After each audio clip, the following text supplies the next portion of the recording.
controvérsia, assim, né? Tá. Tipo, é um haterzinho. Ele tá falando aqui o seguinte, ó. São Paulo tem história própria e é o maior estado da federação e a locomotiva do país. Por que deveríamos votar em alguém que nunca morou aqui, não conhece o estado e é do governo Bolsonaro que sabotou o São Paulo, inclusive na pandemia? Pergunta do Herbert Amaral. Quanto não morar aqui, ele já respondeu agora.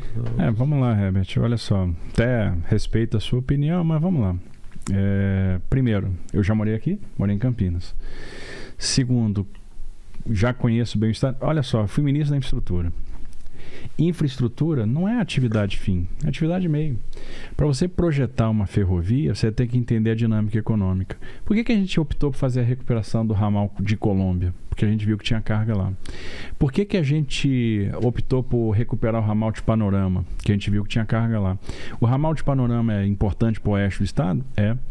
Por que a gente decidiu fazer a duplicação de Tirapina para Santos, ou contorno de Catanduva, ou contorno de Rio Preto? Né? Ou determinados pátios ferroviários, ou viadutos ferroviários em Sumaré? Porque aquilo era importante. Porque a gente entendeu a dinâmica econômica. Por que a gente vai fazer a quadruplicação de faixas no Vale do Paraíba e resolveu investir no turismo religioso de Aparecida, né, em termos de ligação com o município? Ou por que a gente botou a Rio Santos no trecho federal que vai até Ubatuba? Ou por que a gente está fazendo a desestatização de Congonhas? Como que a gente modelou o Porto de Santos para resolver também os problemas de mobilidade, como o viaduto da Lemoa, o túnel do Maciço, que é a ligação Santos-São Vicente, a ligação seca Santos-Guarujá? Ou seja, a gente está dando solução que muita gente que passou por aí não deu. E aí é uma questão de sensibilidade. Eu acho que para você entender os problemas, você tem que ter capacidade e sensibilidade. Isso não tem nada a ver com certidão de nascimento. Né? Isso tem a ver com inteligência, isso tem a ver com preparo, isso tem a ver com experiência, né? Isso tem a ver com equipe, isso tem a ver com plano, né? Tem a ver com ouvido, né? Escutar. Se você quer conhecer os problemas de algum lugar, escuta as pessoas que moram nesse lugar.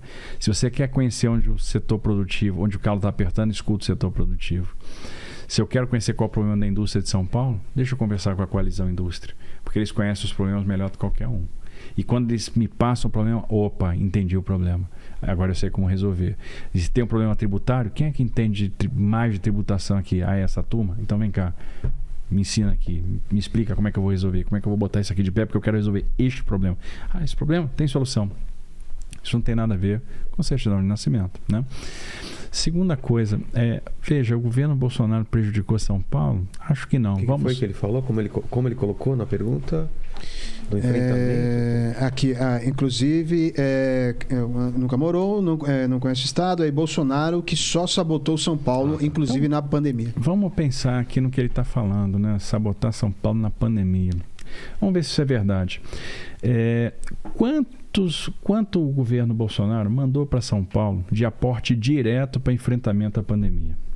15 bilhões de reais. Quanto o governo federal, o governo Bolsonaro, aliviou São Paulo postergando o pagamento do serviço da dívida? 14,7 bilhões. Quanto o governo Bolsonaro mandou para cá para ser pago a 12 milhões de famílias no auxílio emergencial? 66 bilhões de reais. 66 bilhões de reais no auxílio emergencial. Quanto o governo Bolsonaro passa agora aqui, todos os meses, para as famílias beneficiárias do Auxílio Brasil? São 2 milhões e 400 mil famílias aqui em São Paulo recebendo os R$600 do Auxílio Brasil. Quantas residências o governo Bolsonaro terminou aqui pelo programa Casa Verde e Amarela? Só de residências foram mais de 150 mil no estado de São Paulo. Quanto de dinheiro o governo mandou para cá no Pronamp e no benefício emergencial para salvar empresas paulistas? Só em São Paulo, quase 5 bilhões de reais.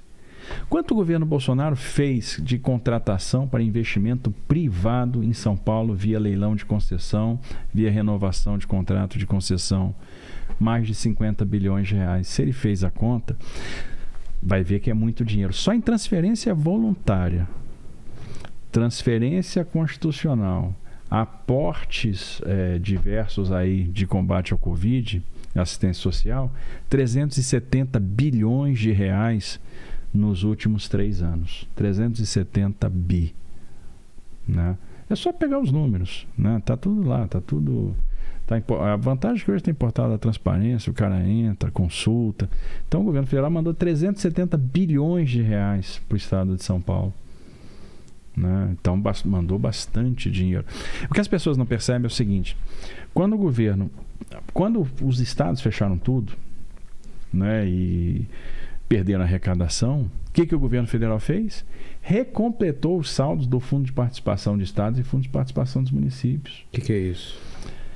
É o valor de transferência de tributos que compõem fundos que precisam ser distribuídos a estados e municípios. Aí você deixou de ter atividade, você perdeu a arrecadação, esses fundos também perderiam a arrecadação. O que o governo federal fez? E aí é menos dinheiro que chegaria para estados e municípios. O que o governo federal fez? Manteve o mesmo valor de 2019, para que estados e municípios não perdessem a arrecadação. E aí ficou muito fácil fechar tudo.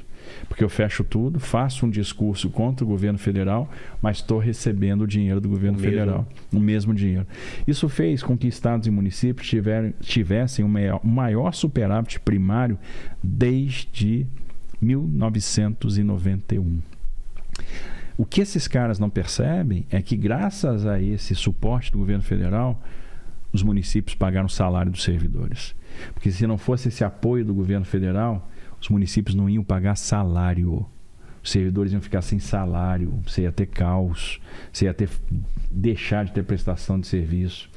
Muitos empregos foram salvos com o Pronamp, muitos empregos foram salvos com benefício emergencial, porque o governo assumiu o ônus da interrupção dos contratos de trabalho e pagou os encargos, pagou o salário. Isso salvou muitas empresas. Isso essa turma não sabe. Então o cara compra um discurso: o Bolsonaro sabotou São Paulo. O governo Bolsonaro está trazendo mais de 400 bilhões para cá. Teve aquele bate-boca dos dois, né? Que ficou muito evidente. Mas assim, a gente tem que entender o que aconteceu e se pegar nos fatos. Houve sabotagem. Não houve, não. O governo, só de transferência voluntária para cá e transferência obrigatória, mandou 370 bi, contratou mais 50 de investimento privado, 420 bilhões para São Paulo. Que é isso? Né? Então, as empresas aqui foram ajudadas, né? Você conversa com um pequeno comerciante aqui, os caras odeiam o Dória e adoram o Bolsonaro. Por que será? Porque o negócio dele foi salvo pelo Bolsonaro, né? Quantas pessoas estariam na rua se o Bolsonaro não tivesse ajudado? Quantos servidores públicos receberam salário e não teriam recebido se não fosse o governo Bolsonaro? O governo Bolsonaro agiu muito bem na pandemia. Tanto é que o pessoal dizia que a gente ia cair 10%. Em 2020, de PIB, a gente caiu 3,9%. No outro ano, o pessoal dizia que a gente não ia subir, a gente subiu 4,6%. Esse ano, o pessoal dizia que a gente não ia subir, a gente subiu 1,1% no primeiro TRI, mais que os nossos pares, mais que países desenvolvidos, mais que Estados Unidos, países da zona do euro, Reino Unido.